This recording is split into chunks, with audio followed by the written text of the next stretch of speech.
के हमारे भारतीय जनता पार्टी के राष्ट्रीय अध्यक्ष श्री जेपी नड्डा जी हमके आशीर्वाद दे के लिए यहाँ उपस्थित हैं। मैं चाहूं कि जोरदार करतल ध्वनि से उमन के स्वागत हो जाए।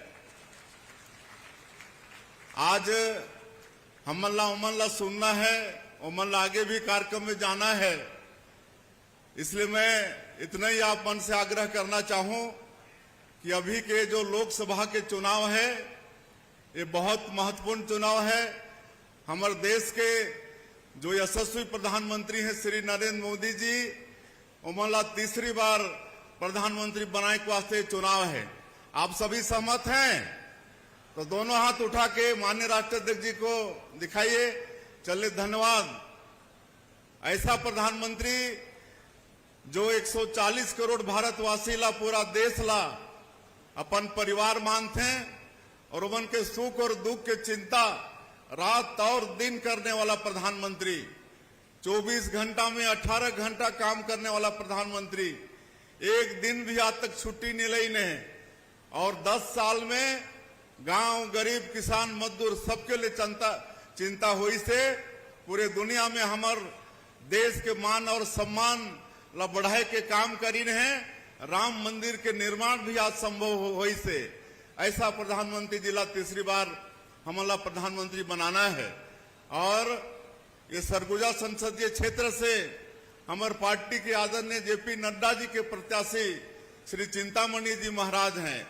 आने वाला 7 तारीख के आप सबके बहुमूल्य वोट कमल छाप में बटन दबा के मिले।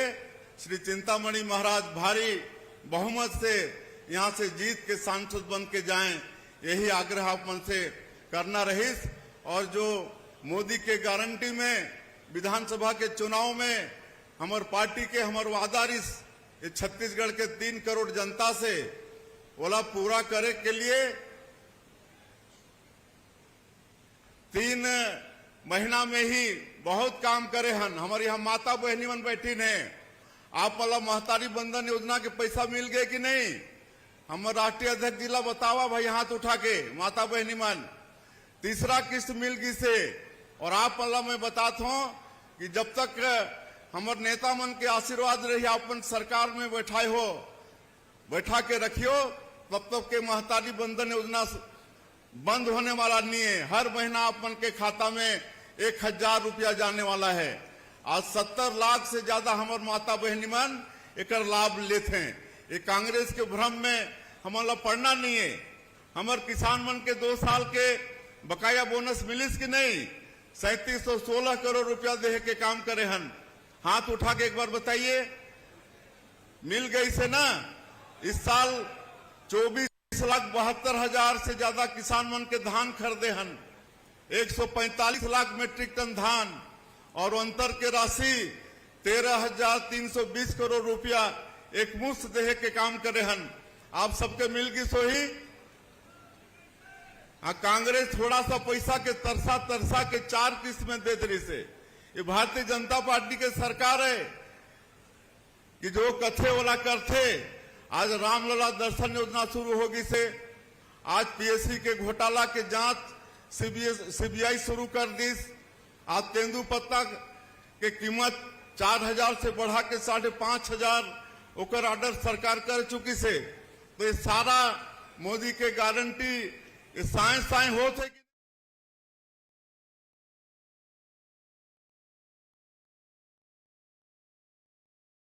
5 लाख रुपए का गंभीर बीमारी से लड़ने का सालाना उसकी व्यवस्था की जाएगी। बोलो, बदलता भारत है कि नहीं है? बोलो, बदल रहा है कि नहीं भारत? आगे बढ़ रहा है कि नहीं बढ़ रहा है? ये विकास के नए नए आयाम हो रहे हैं।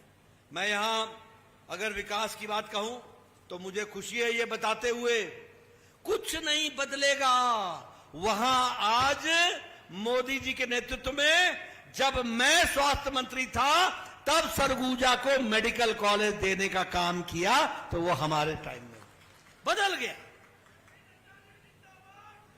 मुझे याद है उस समय वो हमारे देव जी होते थे एमएलए, नहीं हमारे विपक्ष में, हाँ टीएस सिंह देव जी होते थे। उन्होंने मुझसे कहा ये कैसे होगा? सरगुजा में मेडिकल कॉलेज खुल सकेगा क्या? मैंने कहा खोल के दिखाऊंगा। ये मोदी जी की सरकार है, ये किसी और की सरकार नहीं है। आज मेडिकल कॉलेज खुल गया। आपने कभी सोचा था कि भिलाई में इंडियन इंस्टीट्यूट ऑफ टेक्नोलॉजी आएगी? अरे इंडियन इंस्टीट्यूट ऑफ टेक्नोलॉजी तो दिल्ली में होती थी, मुंबई में होती थी, खड़गपुर में होती थी, कानपुर में होती थी, भिलाई में आएगी। आज इंडियन इंस्टीट्यूट ऑफ टेक्नोलॉजी आ गई। उसी तरीके से सबसे बड़ा, भारत का सबसे बड़ा बैटरी एनर्जी स्टोरेज सिस्टम ये राजनांदगांव में खुल रहा है, हमारे छत्तीसगढ़ में खुल रहा है। उसी तरीके से 32 रेलवे स्टेशन अमृत भारत में बन रहे हैं और रेल का बजट हमारे छत्तीसगढ़ के लिए इसको 32 गुना बढ़ा दिया गया है, नहीं 22 गुना बढ़ा दिया गया है रेल के बजट को। उसको भी आपको ध्यान में रखना होगा। अगर मैं यहां सरगुजा की बात करूं, चिंतामणि जी के इलाके की बात करूं, तो 23 एकलव्य रेजिडेंशियल स्कूल यहां पर खोले गए। एकलव्य मॉडल के स्कूल खुले, कितने? 23। और उसी तरीके से प्रयास रेजिडेंशियल स्कूल में जहां नक्सली अफेक्टेड बच्चे, जो नक्सल परिवार के अफेक्टेड बच्चे थे, उनके पढ़ने की व्यवस्था हो रही है। अंबिकापुर के रेलवे स्टेशन को नया बना दिया जा रहा है, उस पर 34 करोड़ रुपए खर्च हो रहे हैं, 34 करोड़ रुपए। और उसी तरीके से विकास के नए नए आयाम जोड़े जा रहे हैं। मित्रों, मैंने आपके सामने पिछले 10 साल में हुए विकास की कहानी आपके सामने रखी है, लेकिन मैं हमेशा कहता हूं, हमारी बात को आप समझ लीजिएगा, राजनीति में उजाले का महत्व समझना हो तो अंधेरे की त्रासदी को पहले जानो। अगर आपको यह पता ना हो कि अमावस्या की अंधेरी रात कैसी होती है, तो पूर्णमासी का मजा नहीं आता, पूर्णमासी का मजा नहीं आता। आज विकास हो रहा है, लेकिन दूसरी ओर कांग्रेस पार्टी क्या कर रही है वो अभी हमको समझना चाहिए। एक तरफ हम विकास कर रहे हैं और दूसरी ओर कांग्रेस पार्टी, ये भ्रष्टाचारियों का टोला, ये परिवारवादियों का टोला, ऐसे टोले आगे आए हैं। मैं आपके सामने रखना चाहता हूं, हम तो आपसे विकास के नाम पर वोट मांग रहे हैं और दूसरे लोग क्या कर रहे हैं? ये इंडिया अलायंस, ये गठबंधन अलायंस, ये क्या कर रहा है? मोदी जी कहते हैं भ्रष्टाचार हटाओ और ये कहते हैं भ्रष्टाचारियों को बचाओ। ये भ्रष्टाचारियों को बचाने में लगे। बोलो, भ्रष्टाचारियों को बचाना है क्या? जरा जोर से बोलो भैया, दिल्ली तक आवाज जानी है। बचाना है क्या? ये बोलते हैं परिवारवाद बढ़ाओ और मोदी जी बोलते हैं साधारण